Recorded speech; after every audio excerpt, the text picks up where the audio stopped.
pense qu'il n'y a plus de questions et qu'on peut peut-être passer à la discussion générale pour les exposés de l'après-midi, si vous en êtes d'accord. J'en ai une que j'ai posée tout à l'heure à Monsieur Lequelec et à laquelle il n'a pas eu le temps de répondre. Et je pense que ça me ferait plaisir et que la communauté en profiterait parce que ça vient étayer les hypothèses qu'il formule au point de vue des peintures rupestres. S'il vous plaît. Merci. Alors, je ne suis pas sûr que ça étaye mon propos de cet après-midi, mais l'idée, c'est que effectivement, les images, notamment les images des grottes ornées, on ne sait pas trop quoi en dire depuis longtemps. Il y a eu beaucoup d'interprétations. Je rejoins ce que disait Philippe Descola tout à l'heure. Il y a des choses qui sont quand même évidentes, c'est que les animaux sont représentés isolément les uns des autres, qu'on n'a pas de scène et que donc il n'y a rien de tout ça qui peut être qualifié de naturaliste, de figuratif. Donc on sent bien qu'il y a quelque chose d'autre derrière. Et ce que je me dis, c'est que toutes les interprétations qui ont été proposées sans tenir compte des possibilités d'anachronisme. C'est-à-dire que une des dernières interprétations, disons, très médiatisées, c'est celle par le chamanisme. Mais il me semble que pour argumenter pour ou contre ce genre d'interprétation, il aurait fallu d'abord démontrer que le chamanisme, quelque chose qu'on peut appeler chamanisme, existait bien au moment où les peintures ont été réalisées dans les grottes. Et cette démonstration, on l'attend.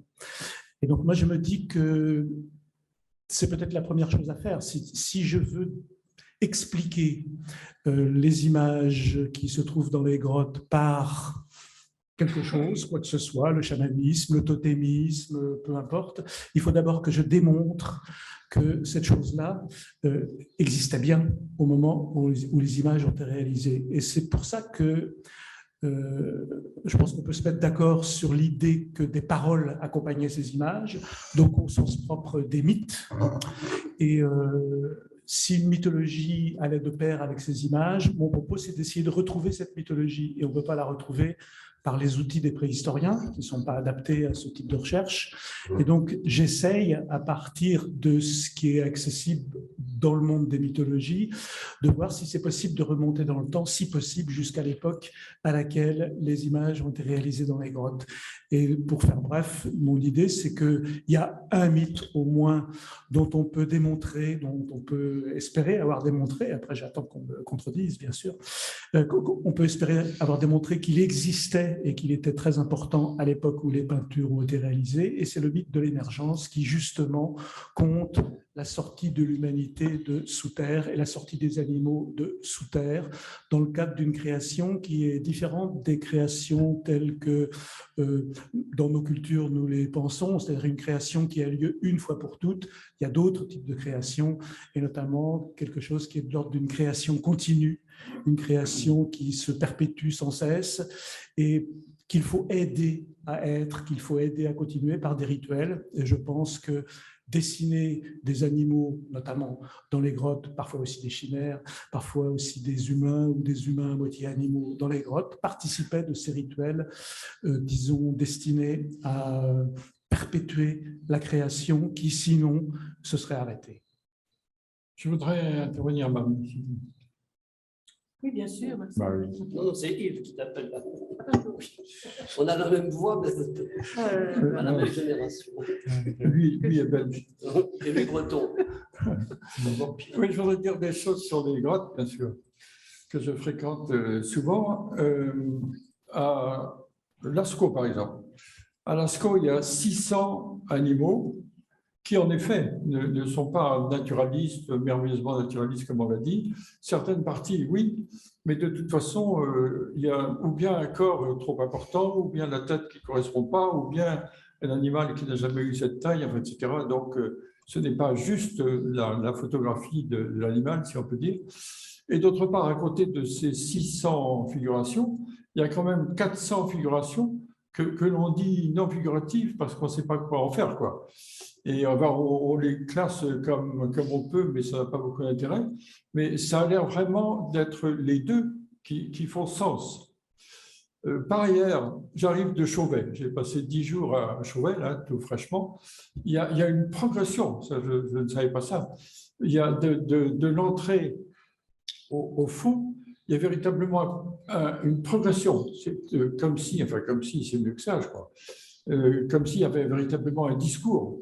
C'est quelque chose qui se lit, pardon, mais la lecture, moi, me plaît bien dans cette histoire-là. C'est pas une écriture linéaire, mais ça me plaît bien. Par ailleurs, on a parlé de chimère tout à l'heure. Il n'y a que ça, hein. La licorne de Lascaux en est un bel exemple. Et par ailleurs aussi, une chose à laquelle je tiens, on dit il n'y a pas de figuration d'homme. C'est pas vrai. L'homme est partout. L'homme est partout. Quand on est dans une grotte où on ne le voit pas, vous le cherchez, vous le trouvez. Mais il est toujours caché, il est toujours masqué, il est toujours. Ça aussi, ça fait partie forcément d'une histoire et d'un mythe. Il est toujours, oui, il est schématique, quelque chose, mais il est planqué, si j'ose dire, il est quelque part. Enfin, il y a quand même un certain nombre, à force de trouver les grottes et à force de tenter de les lire, il y a quand même un certain nombre d'éléments communs, bien que ce soit une curieuse école artistique qui dure sur 20 000 ans ou quelque chose comme ça, ce qui paraît un peu étrange. Mais après tout, la maigre démographie va peut-être expliquer le fait qu'en effet, en dehors des différences entre Chauvet de 36 000 ans et Lascaux ou d'autres de Cussac, par exemple, de 15 000 ans, il y a une unité. C'est quand même étonnant, ça. Voilà quelques éléments, mais c'est évidemment très, très intéressant et très impressionnant pour moi, à partir de ce que je connais, de vous écouter. Marie, maintenant j'ai une question, une vraie question. Marie, oui, parce qu'entre-temps, M. Léna a demandé la parole. Ah, pardon. Bon, merci. C'était une question à Maurice Godelier. Je ne sais pas s'il est encore en ligne. Il est là. Ah oui, très bien. Bonjour. Vous avez, en discutant les mythes, introduit au fond deux idées, si j'ai bien compris, hein. L'un, l'expérience personnelle qui sait distinguer le possible de l'impossible, et le mythe qui introduit l'impossible comme une virtualité de la réalité.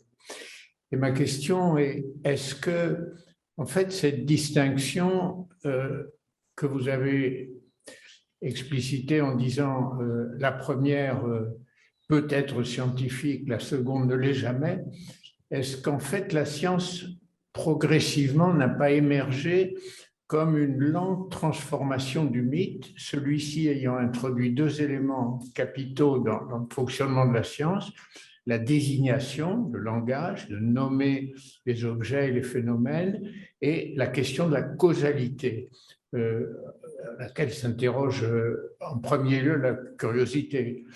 Pourquoi tel événement se produit-il à partir d'un événement possible, mais où tous les impossibles ou les incertains peuvent. Donc, est-ce que cette distinction que vous faites, est-ce qu'on peut lire dans le mythe en fait une sorte de combinaison qui est à l'origine de la science?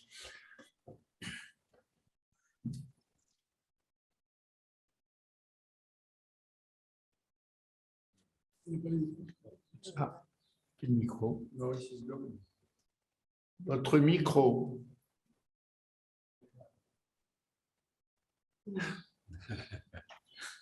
Voilà, vous m'entendez? Oui. Voilà, j'ai recours à mon épouse parce que je suis un paléoanthropologue, donc vous voyez. Donc, la réponse à votre question. Et vous, à l'origine des mythes et à l'origine des sciences modernes, qui sont des sciences, soit des sciences déductives, mathématiques, logiques ou expérimentales, il y a un phénomène. À l'origine des mythes comme des sciences, il y a curiosité, recherche d'explications, imagination des processus. C'est la même chose. Il n'y a pas d'expérimentation qu'une âme existe et qu'elle va se représenter un jour comme un fantôme, mais ceux qui y croient voient vraiment des fantômes. Ils voient se matérialiser une personne qui est à la moitié, comme l'a dit Philippe, à la fois matérielle et non matérielle, etc. Donc, si vous voulez, si vous prenez les sciences modernes de mes collègues physiciens, etc., les différences entre les langues et les cultures sont abolies. Le même résultat vérifié par la science en physique est le même pour un Chinois, même s'il est bouddhiste, ou pour un Français qui ne croit pas en Dieu. Maintenant, si vous mettez dans une équation Dieu, vous n'avez pas le prix Nobel. C'est-à-dire un physicien chinois bouddhiste, Dieu n'existe pas quand il rentre dans son labo, mais Dieu peut exister à la sortie. Et c'est ces différences fondamentales qu'il faut pouvoir comprendre. La science moderne, c'est une recherche de causalité et de processus, c'est évident. Mais elle introduit ou elle se base sur des processus d'analyse, d'expérimentation et de vérification qui sont universels. Malgré l'intérêt des mythes que je connais, ils ne donnent pas d'explication universelle de la tuberculose ou n'importe quoi. Non. Donc, là, ce sont des variantes créatives de l'esprit humain, qui seront souvent des variantes, comme on l'a vu tout à l'heure, de même schème d'explication. Donc, vous voyez, la réponse, bien entendu, la science moderne procède de l'imagination, mais la créativité s'appuie sur l'expérimentation ou sur la déduction vérifiable. Et d'une déduction et une expérimentation qui abolit la différence des cultures et des sociétés. Ce n'est pas le cas des religieux. Est-ce que ma réponse est claire? Tout à fait clair. Et je m'interrogeais, étant moi-même physicien, beaucoup plus sur l'émergence de la démarche scientifique dans des cultures passées que de la science moderne actuelle, bien sûr, sur laquelle je concours absolument avec tout ce que vous avez dit, bien sûr. Bien. Si vous voulez, moi j'ai vécu, comme Philippe, j'ai vécu presque 7 ans dans une tribu qui avait été contactée 6 ans avant mon arrivée dans Nouvelle-Guinée. Et donc tous les hommes de 40 ans avaient utilisé des outils de pierre qu'ils avaient rejetés dans la forêt au moment d'arrivée des machettes venus par les Australiens. Et donc, j'ai vécu leur manière de cultiver la terre avec des ignames, avec des tarots et avec des patates douces. Mais par exemple, ils ne savaient pas que les patates douces étaient arrivées en Nouvelle-Guinée au XVIe siècle grâce aux Espagnols qui les avaient amenées du sud de l'Amérique. Bon. Mais ils les cultivaient. Donc, j'ai vu leur intelligence d'usage des sols. J'ai fait des expériences avec eux.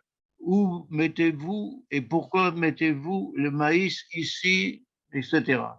J'ai envoyé les échantillons de sol à l'université de Sydney pour essayer d'identifier la qualité de ces sols et vérifier un peu la connaissance d'expérience qu'avaient les Barouillas de leur environnement pour produire leurs conditions d'existence. Mais ça ne va, si vous voulez, tout ce champ de la vie quotidienne est dominé par des connaissances qui sont efficaces jusqu'à un point. Mais pour le reste, les grandes questions que vous posez concernant le tonnerre, l'origine de la pluie, alors les Barouillas me racontaient que L'origine de la pluie, ça vient du dieu, d'un serpent immense qui a emmené des femmes, Barouya, dans le ciel, les a fait entrer dans leur maison au ciel. Et comme une des femmes était très intelligente, elle avait anticipé en prenant des pierres de feu, des pierres chaudes, vous savez, de la cuisine au four, comme on dit là-bas en Océanie, et quand elle est montée rejoindre le serpent, elle lui a collé la pierre dans la gueule, il a crié, c'est devenu le tonnerre, et en même temps, c'est le dieu de la pluie. Alors, vous voyez, le divorce, mais bon, pour eux, il n'y a pas de divorce. Hein. On vit tout ça en même temps.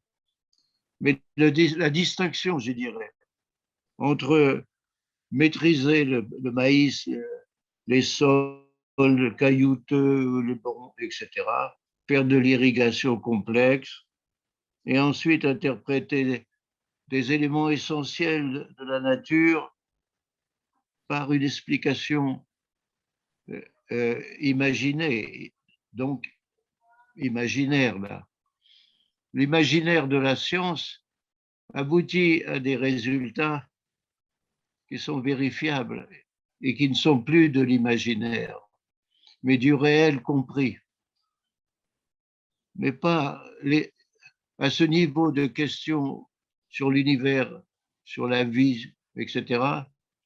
J'étais avec des gens qui passent constamment d'une expérience pratique, efficace, très intelligente, inventive. Ils contrôlent, ils vont chercher chez les voisins des plantes nouvelles, ils les adoptent, etc. Et les Blancs et les Européens, ils ont pris bien sûr beaucoup de choses. Mais le reste, tant que les missionnaires ne sont pas arrivés, c'était des mythes dont je vous ai parlé. Aujourd'hui, j'ai vécu pendant des années, il n'y avait qu'un seul qui avait été christianisé par un missionnaire australien protestant, très respectueux de la personne humaine. Ensuite sont venus d'autres missionnaires américains et autres. Et c'était des discours très violents contre leur culture et contre leur représentation religieuse et leurs rites. Malheureusement, enfin pas malheureusement, aujourd'hui, tous sont devenus protestants et ils mélangent, quand on leur pose des questions, la Bible et leurs mythes. Et ils ont abandonné une partie de leur culture, soit parce que les interdits, ils étaient des cannibales quand je suis arrivé, etc. Bien sûr, c'est interdit par l'État et par les missionnaires, mais ils ont gardé aussi une partie de leur culture et des initiations en les réinventant et en m'expliquant que vous parlez de culture, vous les Blancs. Nous, d'accord, on garde ce qui donne de la force. On garde de notre culture, de nos mythes et de nos rites, pour vous traduire les choses, ce qui nous donne de la force dans le monde moderne. On ne peut pas tout abandonner. Alors donc, vous avez une sorte de produit syncrétique de christianisme et de mythologie. Et voilà ce que je peux vous dire, parce que mon observation a duré personnellement 7 ans, le long on peut dire, d'une quinzaine d'années. Et ensuite, des étudiants sont allés me relayer, de sorte que nous avons les résultats de 50 ans d'observation d'une transformation d'une société qui a connu seulement les Blancs 9 ans avant mon arrivée.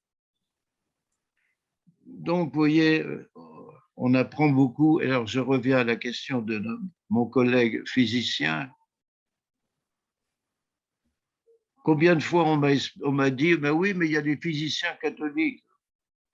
OK, qu'est-ce que ça peut faire? Ils sont physiciens et très bons physiciens. Et quand ils parlent physiciens, ils sont compris à Pékin.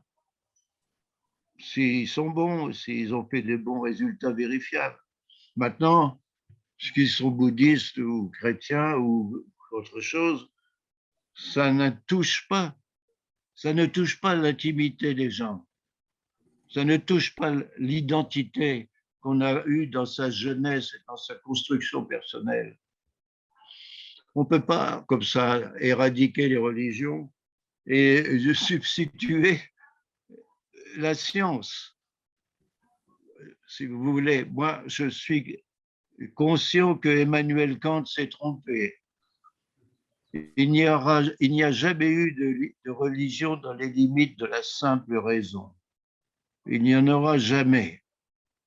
Parce que dans les religions, l'imagination et la pensée humaine dans sa créativité a fait que ce qui est impossible est toujours possible pour expliquer le monde. Et ça, c'est indéracinable, comme vous voulez. C'est indéracinable. Comment allez-vous éradiquer la puissance de l'imagination? C'est pas possible. Donc, vous voyez ma position maintenant. Je ne sais pas si j'ai répondu à l'origine des sciences.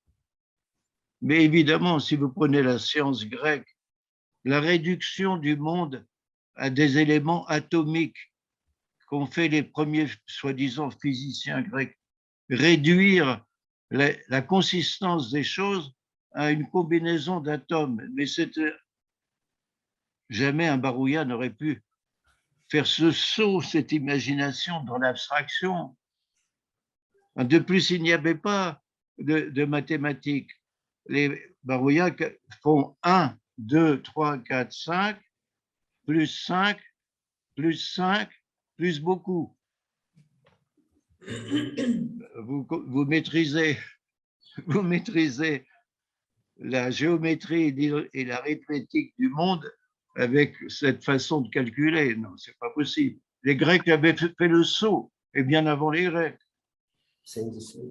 Bien avant les Grecs. Donc, en fait, il y a plusieurs origines des sciences dans plusieurs histoires du monde, mais dans d'autres parties du monde, il n'y a pas de science ou de germe de la science moderne. Il n'y a que des connaissances remarquables, empiriques, sur l'univers qui les entoure. Bien, merci beaucoup, Monsieur Godelier. Et Marcel a demandé la parole. Oui, rapidement, d'ailleurs, c'est un peu dépassé par le débat. J'ouvre une petite parenthèse au sujet de la relation entre mythologie et science, puisque Claude Lévi-Strauss y a répondu abondamment dans l'anthropologie structurelle. Pour moi, et dans ses écrits aussi, il s'agit de la même démarche intellectuelle. C'est-à-dire que la mythologie va alléger une interrogation métaphysique. Pourquoi nous sommes là, qu'est-ce qui se passe dans la nature, etc.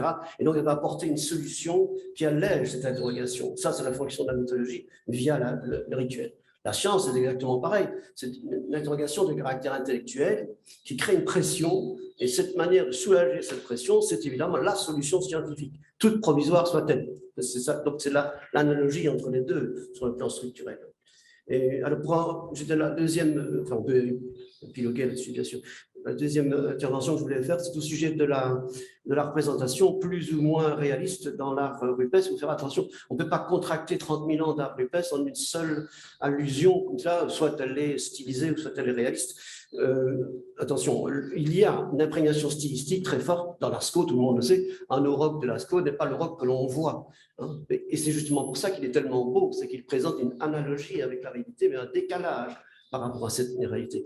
Et ceci pour dire que, pas perdre de vue que dans l'art poétique, il y a aussi beaucoup de détails extrêmement réalistes. Quand on va à Rouffignac, quand on voit à Millau, au poil près, le bison ou le mammouth sont représentés, même dans leur attitude, dans leur démarche. Tout ça. Donc l'art poétique accepte une grande variabilité à l'intérieur de ses significations.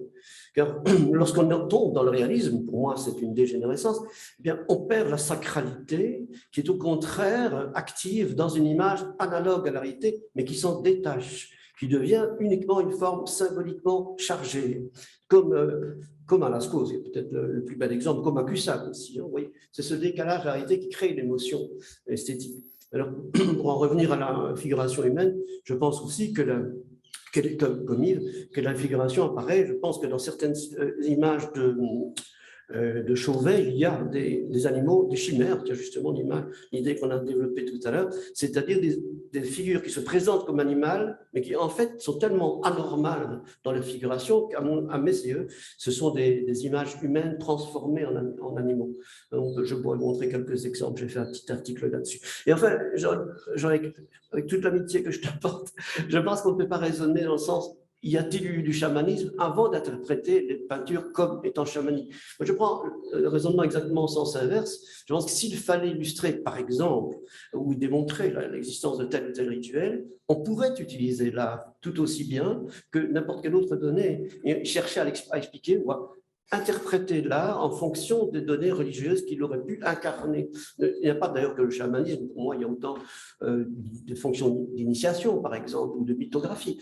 Donc, on ne peut pas écarter l'approche de l'art sous prétexte qu'on ne connaisse pas son contexte. Je dirais exactement l'inverse, moi qui suis plutôt optimiste de nature. Je dirais que l'art permet d'ouvrir une fenêtre sur la mythologie qu'il a créée, tu vois, au sens inverse.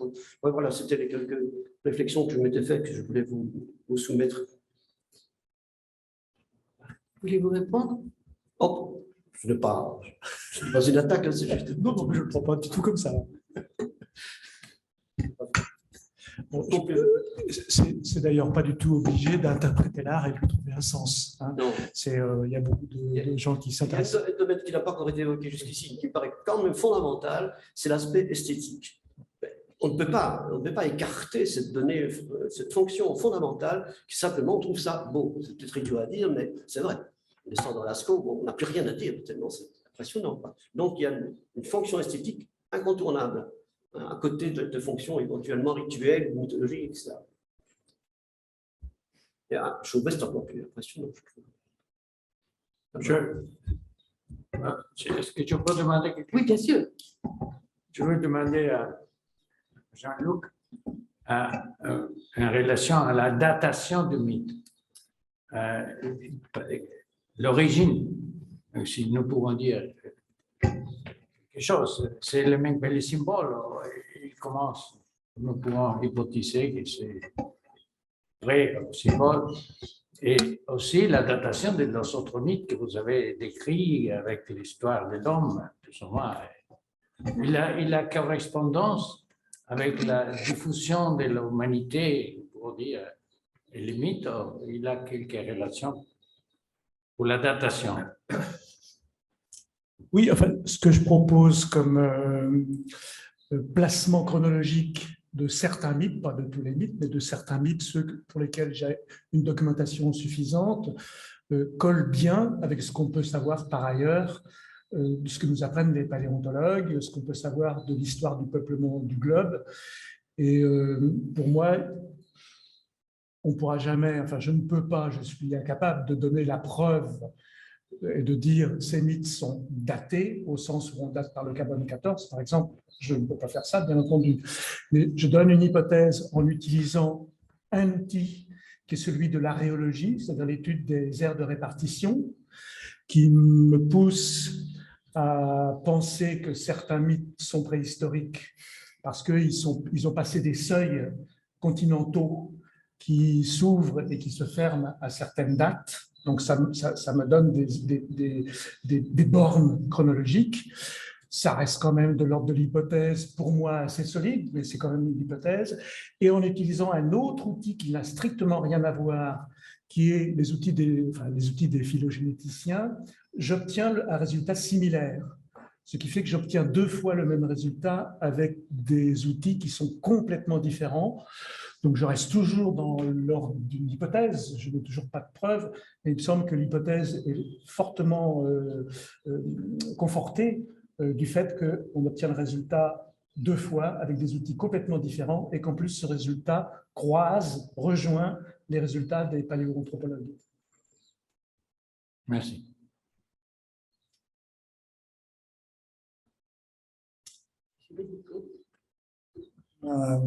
Ma question était un petit peu dans la continuité de celle qui vient de proposer Monseigneur Sanchez-Redondo.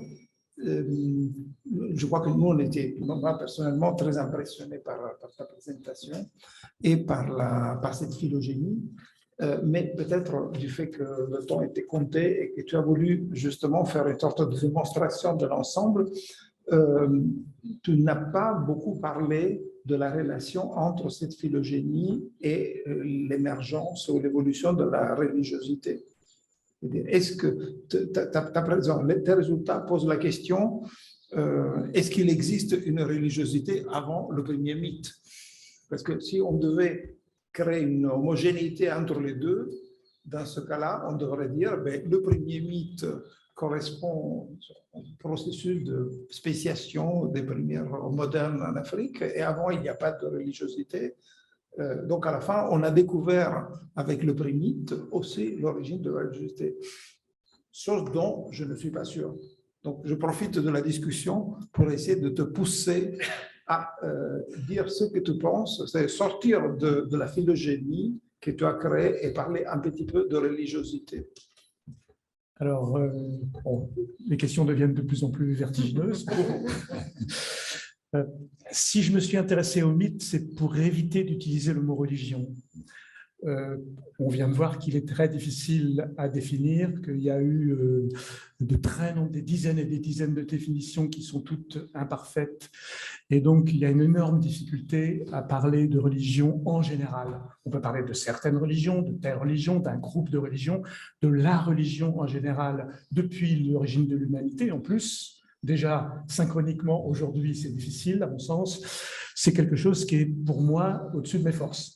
Et donc, je préfère m'intéresser au mythe parce que le mythe, même si ça pose quelques difficultés, il est plus facile de se mettre d'accord sur ce que c'est qu'un mythe. C'est au moins un récit, quelque chose qui s'énonce. Il y a une histoire, et c'est souvent une histoire qui expose, comme ça a déjà été dit tout à l'heure, qui donne les raisons de l'état présent du monde. Disons, voilà, il s'est passé quelque chose que le mythe raconte. Voilà pourquoi le monde est tel qu'il est aujourd'hui. Bon. Et ça, c'est plus facile à étudier. Ceci dit, je vais quand même rejoindre ta question extrêmement difficile. Ce que je pourrais dire pour m'en approcher, c'est que si le mythe, c'est donc un récit, il faut qu'il y ait un discours, et il faut être capable de tenir un discours. Donc, il faut avoir une langue qui soit capable de tenir un discours complexe. Et à mon sens, seulement les sapiens ont la capacité de tenir ce discours complexe. Et je ne suis pas du tout sûr que Néandertal il a un discours, il avait un langage, bien entendu, mais était-ce le même langage? Était-ce un langage qui permettait d'énoncer des mythes? Ça, je n'en suis pas du tout sûr. Et si ce n'était pas le cas, ça pourrait expliquer la différence entre les productions graphiques de Sapiens et de Néandertal, de mon point de vue. Oui, une question.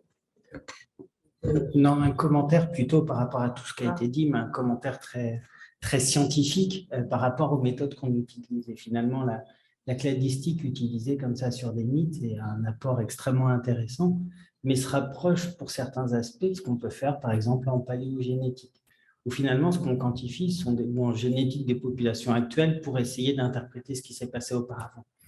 Et finalement, le grand avantage de ces approches, c'est qu'on a beaucoup de données actuelles qu'on va essayer de structurer pour comprendre ce qui s'est passé avant. Les contraintes de ces approches-là, c'est que forcément, c'est nous qui allons utiliser ces outils pour essayer de quantifier le temps, avec des approximations évidentes, encore plus vraies pour la paléogénétique. Et puis qu'évidemment, ne sont reflétés que ce qui existe encore aujourd'hui.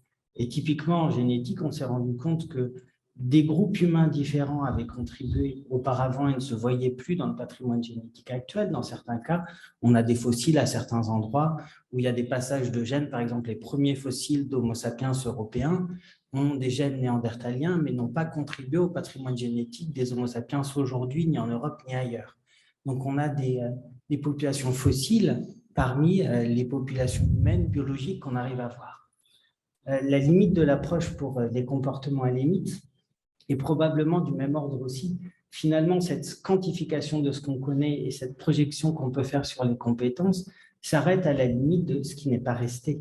Et c'est vrai que se projeter simplement sur la compréhension de Néandertal, par exemple, on est confronté à cette difficulté dans les deux sens, d'exclure la possibilité, puisqu'ils sont différents, ou de coller ce qu'on connaît aujourd'hui sur Néandertal en pensant que c'est le même ordre. Pour moi, en tant que scientifique, je n'ai pas d'avis parce que ça ne me paraît pas faisable. Et à l'inverse, sur la connaissance qu'on a de Néandertal, je n'interprète pas leurs actes, mais je note qu'ils sont complexes, aussi complexes que les sapiens contemporains, Oui. leur comportement, dans leur manière d'être, dans leur production, etc., et même dans leurs interactions avec Homo sapiens à cette époque-là. Et pour moi, ça lève beaucoup de questions sur notre manière justement de les concevoir et de les comparer à nous constamment, alors que finalement, on n'a pas la donnée pour le faire. Alors, est-ce que je peux intervenir? Oui, bien sûr, bien sûr. Est-ce que je peux intervenir?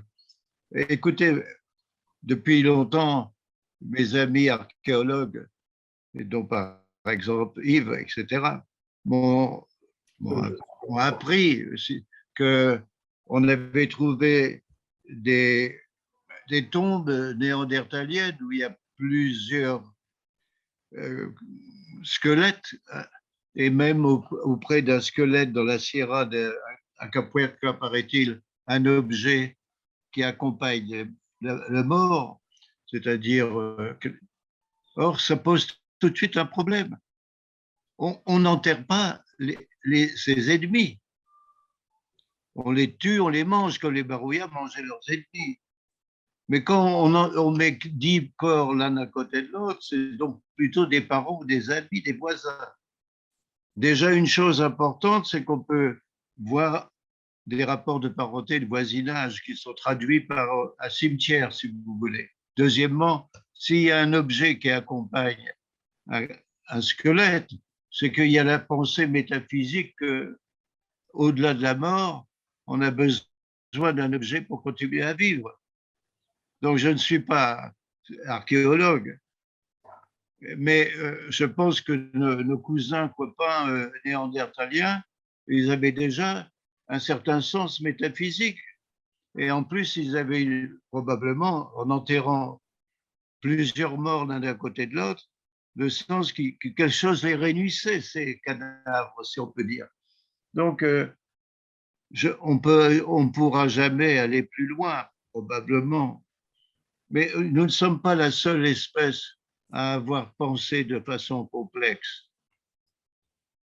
Parmi les espèces qui ont été produites par l'origine de tous les hominiens, on n'est pas la seule, probablement, à avoir eu non pas des concepts, je ne dirais pas, mais des représentations explicatives.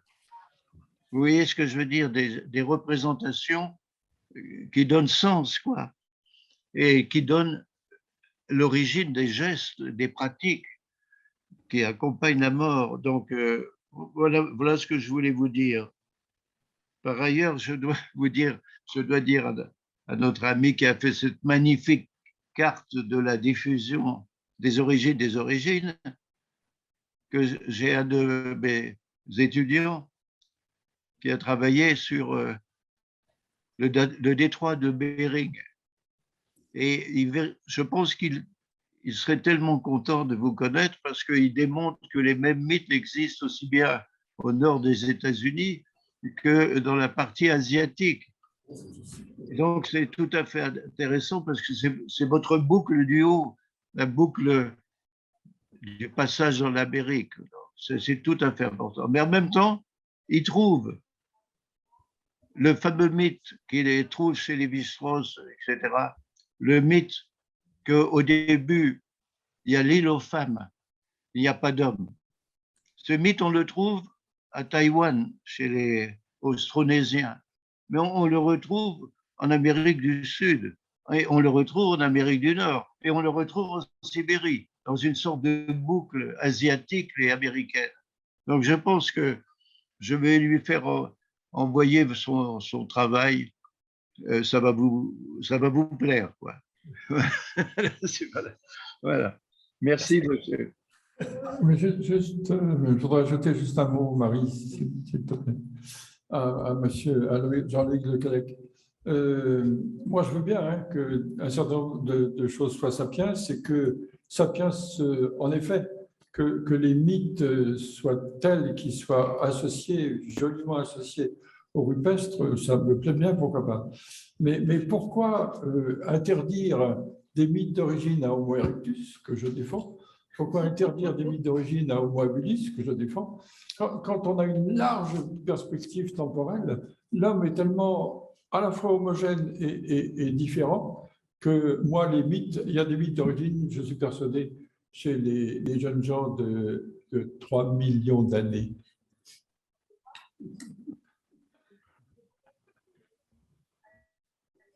Je comprends qu'il n'y ait pas de réponse.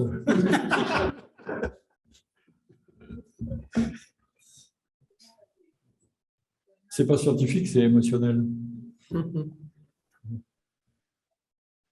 Y aurait-il une dernière question? Moi, je voudrais aussi,